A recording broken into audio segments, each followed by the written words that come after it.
Alors bonjour à toutes et à tous, on termine avec le numéro 33 de la fiche 24. C'est un exercice où on nous demande de tracer une courbe pouvant représenter une fonction donnée définie par son tableau de variation, ainsi que les données qui sont écrites en dessous. Donc on a une fonction qui va être définie sur l'intervalle moins l'infini 10, croissante sur moins l'infini moins 2, et sur l'intervalle 3, 10, décroissante sur l'intervalle moins 2, 3. Les images de moins 4, l'image de moins 4 doit être égale à 2, l'image de moins 6 doit être égale à moins 1. Et puis la courbe doit couper l'axe des ordonnées au point d'ordonnée 1.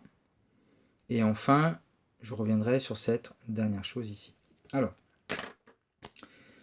je commence d'abord par placer les points donnés par le tableau. Il y aura le point moins 2, 5, 3, moins 3, 10, 0, ainsi que en abscisse moins 4, ordonnée 2, en abscisse moins 6, ordonnée moins 1. Ce qui donne les points suivants. Là, ici, vous avez 10, 0. Ici, moins 3, 3. Ici, vous avez le point de coordonnée moins 2, 5. Là, vous avez le point de coordonnée moins 4, 2. L'image de moins 4 doit être égale à 2. Ici, vous avez moins 6, moins 1. L'image de moins 6 devant être égale à moins 1.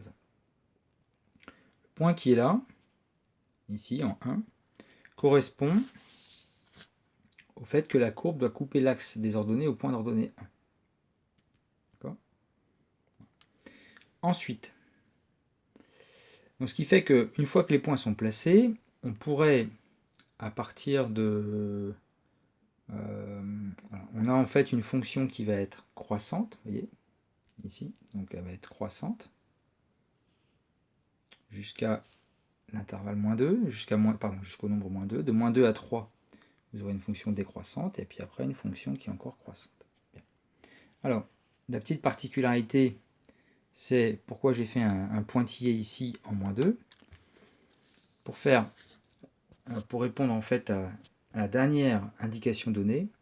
La dernière indication nous impose que pour les nombres plus petits que 0, c'est-à-dire que pour tous les nombres négatifs, leurs images doivent être plus grandes que moins 2. Ce qui fait que les nombres négatifs et les nombres plus petits que 0, ils sont là. Et bien, dans cette partie-là, en fait à gauche de l'axe des ordonnées, sur cette partie-là, les images ne peuvent pas être en dessous de moins 2.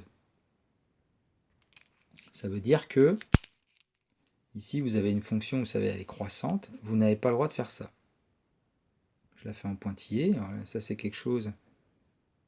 Si on fait une courbe comme ça, donc elle va passer par les points que j'ai placés, c'est une fonction qui est croissante, jusqu'à sur l'intervalle moins l'infini moins 2, mais par contre ici on va avoir des nombres négatifs dont les images vont être en dessous de moins 2.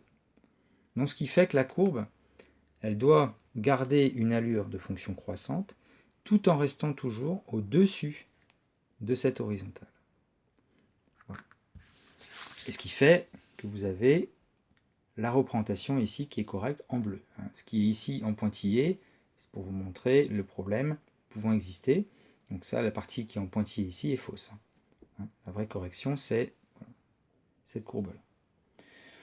Voilà pour ce dernier exercice. Donc, écoutez, bon courage, et puis on se retrouve très vite. Allez, à plus!